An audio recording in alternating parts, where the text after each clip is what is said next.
Y dice, Acab convocó a todos los hijos de Israel y reunió a los profetas en el monte Carmelo. Entonces Elías, acercándose a todo el pueblo, dijo: ¿hasta cuándo vacilaréis vosotros entre dos pensamientos? Si Jehová es Dios, seguidle; si Baal, id en pos de él. Y el pueblo no respondió palabra. Este acontecimiento, cuando lo he leído en varias ocasiones a través de mi vida de lectura bíblica, siempre se me ha hecho muy interesante por la manera en que se manifiesta el carácter, el temperamento de Elías, de un pueblo y de un Dios sobre todo, en cómo trata con la gente en el momento cuando el profeta proclama que Jehová es el verdadero Dios y que fuera de él no hay otro Dios.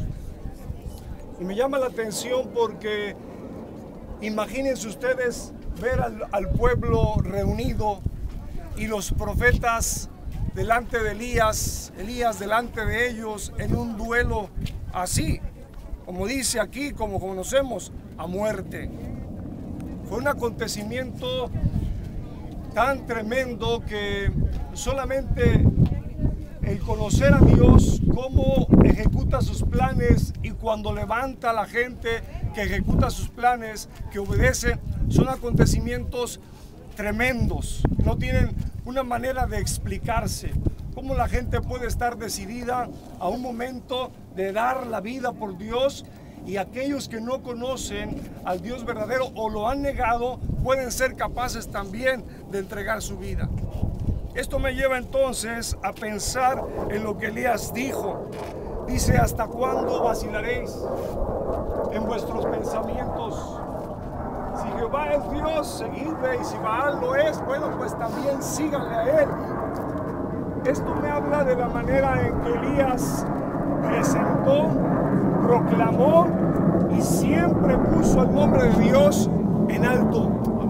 ¿Y quién no conoce de nosotros la biografía de Elías? Todo lo que sucedió en su ministerio, en su vida de profeta, los milagros que hizo, la manera en que resucitó al hijo de la viuda, este acontecimiento con los profetas, cosas tremendas.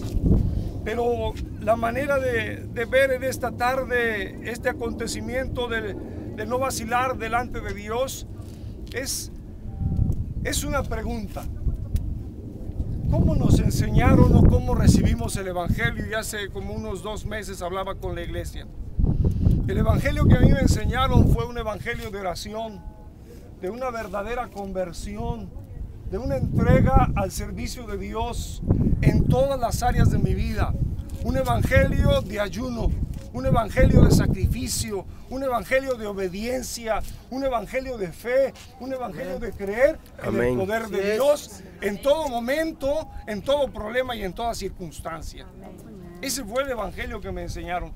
Entonces, cuando salí de la iglesia, fui a proclamar también el Evangelio de la manera en que me lo enseñaron.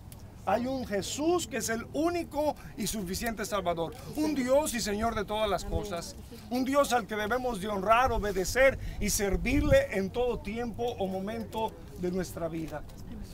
Y me atrevo a pensar, por lo que he caminado durante estos 30 y tantos años de ministerio, me atrevo a pensar porque he visto, he leído, he oído la manera en que el Evangelio a veces es vivido en ciertas regiones, en ciertas iglesias, ¿verdad? Un evangelio que a veces no tiene un compromiso cual debiera de ser.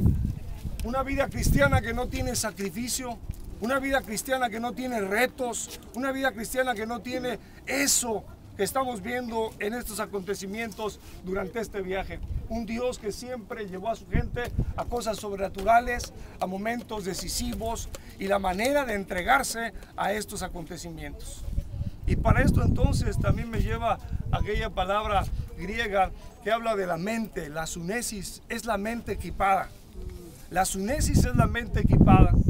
Y la mente equipada de la nueva criatura en Cristo Jesús, y quiero contextualizarlo a nosotros, viendo ese momento de Elías, un hombre con toda la capacidad intelectual, moral, espiritual, social, cultural, ministerial, para darle el reto al diablo, para darle el reto a la idolatría, para darle el reto a un rey, para darle el reto a un pueblo de que se volviera de sus malos caminos y comenzara a vivir verdaderamente en los principios o en los mandamientos de Dios. Entonces la mente equipada, la mente sunesis, es aquella que el Señor ha venido a enriquecer y a poner en nosotros. Dice el apóstol que tenemos la mente de Cristo. Así lo dice. Y esa mente de Cristo sabemos que está equipada con los principios de Dios y con los valores de Dios. Y si somos una nueva criatura, seguramente viviremos y estaremos en el plan de Dios y obedeceremos siempre en el momento decisivo cuando Dios nos llame a hacer las cosas. Así que Elías dijo esto a la gente: si Jehová es Dios, seguidle y servirle. Si Baal es, entonces también vayan y sírvanle. Pero el momento decisivo es que Jehová es Dios. Y fuera de Él no hay Dios. Así que, hermanos, servid a Dios porque es el verdadero, único y suficiente Señor de todas las cosas. Dios les bendiga.